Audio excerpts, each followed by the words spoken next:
Hi hello viewers, welcome to Aakasam news. Big breaking news చూసుకుంటున్నాం. ధర్నా విరమించిన ట్యాంకర్లు డ్రైవర్లు ఆయిల్ సంస్థల నుంచి బంకులకు పయనం. కేంద్ర ప్రభుత్వం నూతనంగా ప్రవేశపెట్టిన భారత న్యాయ సంహిత చట్టంలో హిట్ అండ్ రన్ కేసులకు సంబంధించిన తీసుకొచ్చిన కఠిన నిబంధనలకు వ్యతిరేకంగా ట్రక్ డ్రైవర్లు సోమవారం నుంచి ఆందోళన చేపట్టారు. ఈ ఆందోళన మంగళవారం కూడా కొనసాగింది. దేశంలోని వివిధ ప్రాంతాల్లో రాస్తారోకోలు ర్యాలీలు చేపట్టారు. అయితే డ్రైవర్ల నిరసనతో ఇంధన ట్రక్కులు నిలిచిపోయాయి. దీంతో ఇంధన కొరత ఏర్పడుతున్న భయంతో పలు రాష్ట్రాల్లోని వాహనదారులు పెట్రోల్ బంకు క్యూ కట్టారంట వాహనదారులు. ఎందుకంటే హిట్ అండ్ రన్ కేసుకు సంబంధించిన నూతన చట్టాన్ని కేంద్ర ప్రభుత్వం ఎప్పుడైతే అమల్లోకి తీసుకొచ్చిందో దీనికి వ్యతిరేకంగా డ్రైవర్ అసోసియేషన్ వాళ్ళు ఆందోళన చేపట్టారు. దీనివల్ల నిత్యావసర సరుకులకు ఏమైనా ఇబ్బంది అవుతుందో, పెట్రోల్, డీజిల్, గ్యాస్ ఇలా దీనివల్ల మాకు ఇబ్బంది అవుతున్నామో అని ముందుగా గుర్తించిన వాహనదారులు ప్రజలు క్యూ లైన్ కట్టారు పెట్రోల్ బంకుల దగ్గర. అసలు ఏంటో చూద్దాం. వాహనదారులకు బిగ్ రిలీఫ్ అంటే చూసుకోండి. మీకు వాహనదారులు ఎవరైతే ఉన్నారో మీకు మంచి గుడ్ న్యూస్ అనుకోవాలి. బిగ్ రిలీఫ్ అని కేంద్రం కొత్తగా తీసుకొచ్చిన చట్టంలోని హిట్ అండ్ రన్ కేసులకు సంబంధించిన కఠిన నిబంధనలు వ్యతిరేకిస్తూ దేశవ్యాప్తంగా ట్రక్ డ్రైవర్ల ఆందోళన పట్టిన విషయం తెలిసిందే.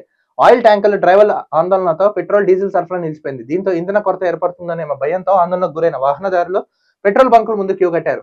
అయితే ట్రక్ డ్రైవర్లు ధర్నా విరమించడంతో జనం ఊపిరి పీల్చుకున్నారు. ధర్నా విరమించి ఆయిల్ కంపెనీల ట్యాంకర్లు నింపుకుని బయలుదేరారు. కాసేపట్లో ఈ ట్యాంకర్లు బంకులకు చేరుకున్నాయంట.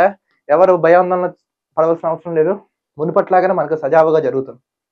హిట్ అండ్ రన్ కేసులకు సంబంధించిన కఠిన నిబంధనలు చేర్చడంతో వివిధ ప్రాంతాల్లోని ట్రక్ డ్రైవర్లు రాస్తారోకోలో ర్యాలీల నిరసనకు దిగారు.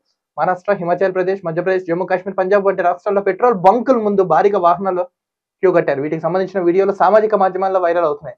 మనం చూసుకున్న మొత్తానికి ఆ వీడియోస్ చూసుకుంటున్నాం. మన సామాజిక మాధ్యమాలలో క్యూ కట్టారు, గొడవలు దిగుతున్నారు. పోలీసులు సైతం అదుపు చేయవలసిన పరిస్థితి ఏర్పడింది. అంటే ఇలాంటి చట్టం ఎంత సరిగ్గా లేదో చూడండి. కేంద్ర ప్రభుత్వం కూడా ఇలాంటి పిచ్చి పిచ్చి చట్టాలు కాకుండా సామాన్యుడికి ఏదైతే కావాలో దాని విధంగా అమలు చేయండి. ఎందుకంటే నిత్యావసర సరుకులు ప్రతి సామాన్యుడికి అవసరం. అది పెట్రోల్ నుంచి మనకి కూర, ఉప్పు, మిరపకాయలు, బియ్యం వరకు అన్ని అవసరం. కాబట్టి ఇలాంటి మీరు దయచేసి ఇంకోసారి చేయకండి. కేంద్ర ప్రభుత్వం ఇటీవల ఆమోదించిన భారత న్యాయ సంహిత చట్ట ప్రకారం హిట్ అండ్ రన్ కేసులో దోషిగా నిర్ధారణ అయితే 10 ఏళ్ల జైలు శిక్ష, 7 లక్షల వరకు జరిమానా విధిస్తారు. ఈ కొత్త నిబంధనలు రోడ్డు ప్రమాదాలకు కారణమైన వాహన డ్రైవర్లు ఘటన జరిగిన తర్వాత పోలీసులకు సమాచారం ఇవ్వకుండా పారిపోతే గరిష్టంగా శిక్ష విధించాలని పేర్కొన్నారు. ఈ నిబంధనలను ట్రక్కు, లారీలు, ప్రైవేట్ బస్సులు డ్రైవర్లు తీవ్రంగా వ్యతిరేకిస్తున్నారు. దీనివల్ల కొత్త వారు డ్రైవింగ్ వృత్తిని చేపట్టేందుకు ముందుకు రారని డ్రైవర్ సంఘాలను ఆందోళన వ్యక్తం చేస్తున్నారు. మొత్తానికి వాహనదారులకు బిగ్ రిలీఫ్, మంచి న్యూస్ ఇచ్చింది. వాళ్ళ ఆందోళన బ్యాక్ తీసుకున్నారు, చర్చలు జరిపారు. ప్రభుత్వం సైతం వాళ్ళ డిమాండ్లు నెరవేర్చే.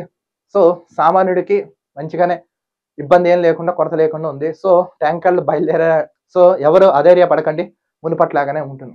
మరొక వీడియోతో కలుద్దాం. అంతవరకు చూస్తున్నానండి ఆకాశం news. This is Dilip signing off.